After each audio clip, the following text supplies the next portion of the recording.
வஸ்ஸலாத்து வஸ்ஸலாம் அலா ரசூல் ஸல்லல்லாஹு அலைஹி வஸல்லம். அபுதாபில் இருக்கக்கூடிய ஹதீஸில் இப்னு அப்பாஸ் ரலியல்லாஹு அன்ஹு அறிவிக்கிறாங்க. நபி ஸல்லல்லாஹு சொன்னாங்க, இன்று நீங்கள் என்னிடம் மார்க்க விஷயங்களை கேட்குறீங்க, நாளை உங்களிடமிருந்து இந்த மார்க்க விஷயங்கள் கேட்கப்படும்.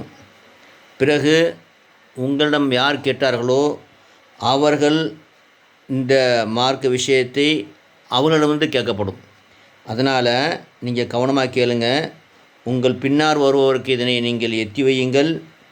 அவர்கள் தங்கள் பின்னால் வரக்கூடியவர்களுக்கு எத்தி வைக்கட்டும்.